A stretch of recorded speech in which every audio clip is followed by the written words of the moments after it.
O medicamento divino contra a impureza sexual. Parte 01, dia 23 de janeiro de 2025. Muitos de nós estamos familiarizados com essas palavras encontradas em Atos 1:8, onde o Senhor Jesus diz aos seus discípulos: recebereis poder ao descer sobre vós o Espírito Santo, e sereis minhas testemunhas tanto em Jerusalém como em toda a Judéia e Samaria, e até aos confins da terra. 10 dias depois, essa promessa foi cumprida no dia de Pentecostes, na linguagem das Escrituras, quando esse havia chegado completamente. O Senhor Jesus Cristo enviou do céu o Espírito Santo em poder sobre os discípulos, reunidos, atestando seu próprio papel como rei messiânico, pois Pentecostes não era nada menos do que isso para Jesus, e equipando seus discípulos para se tornarem suas testemunhas. E à medida que o Evangelho saiu de Jerusalém, e depois na área circundante da Judéia, e depois até Samaria, eventualmente, naquele primeiro século, ele alcançou o que era então entendido como os confins da terra. E como esse evangelho penetrou o que é comumente chamado de sociedade greco-romana no primeiro século, isto é, uma sociedade que havia sido moldada anteriormente pelo pensamento e cultura gregos, e atualmente pelo pensamento e cultura romanos à luz da conquista romana do mundo então conhecido. Ele entrou em uma sociedade mergulhada na horrível degeneração moral, que é sempre a serva da idolatria.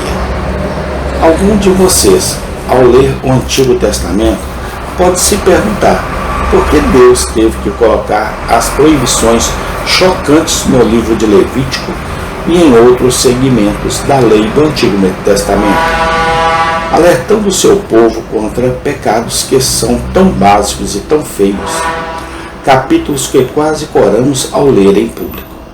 Bem, é pela simples razão de que aquelas nações cananeias na terra, para a qual Israel deveria ir com a bênção de Deus, tendo sido mergulhadas por séculos na idolatria, afundaram nas formas mais básicas e feias do pecado e rebelião contra Deus.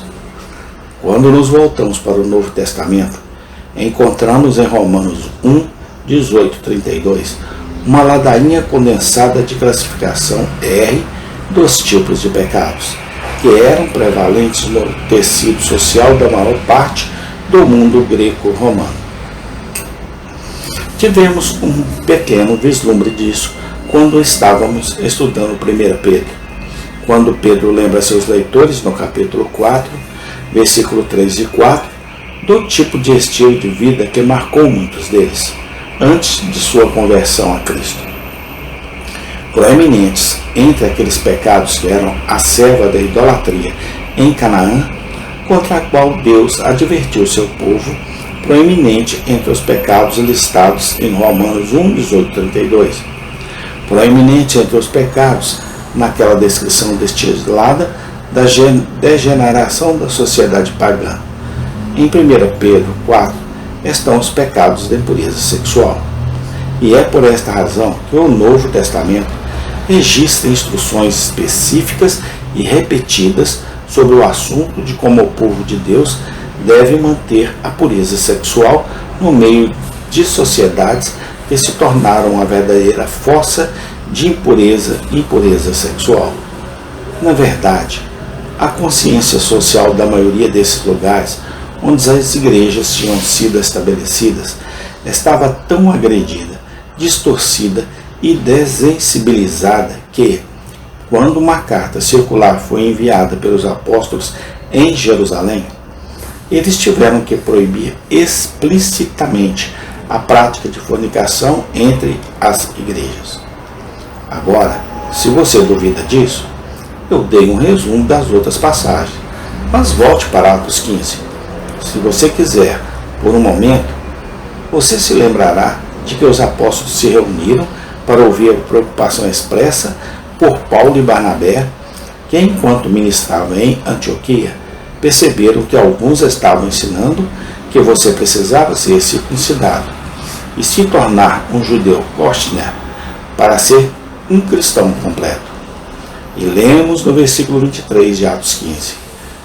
Então pareceu bem aos apóstolos e aos anciões, com toda a igreja, e escolheram homens dentre eles e enviá-los a Antioquia com Paulo e Barnabé.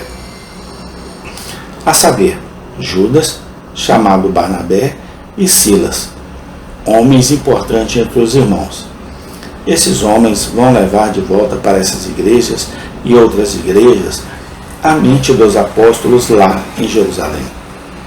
E esta carta circular vai ser entregue às igrejas. Continue lendo comigo e ouvindo. E eles escreveram carta por eles desta maneira: os apóstolos, os anciãos e os irmãos enviam saudações aos irmãos que são dos gentios em Antioquia, Síria e Cilícia. É o que poderíamos chamar ao norte da Palestina, movendo-se para cima e depois para aquela seção que viemos a conhecer como Ásia Menor. Turquia agora. O Evangelho estava se espalhando para as partes mais remotas da terra. E agora nessas igrejas, compostas principalmente de gentios, esta declaração é autorizada a ser normativa entre as igrejas.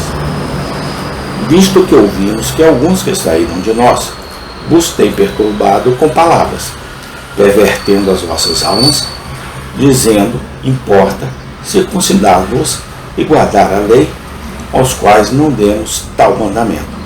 Pareceu-nos bem, reunidos concordemente. Amém. Tem continuação. Senhor Deus, bondoso eterno Pai, estamos iniciando este estudo, ó Pai. No nome do Senhor Jesus Cristo, que o Teu Santo Espírito, ó Pai, possa tocar nos corações, nas mentes que estão circuncidadas por vários tipos, ó Pai, de coisas, Senhor.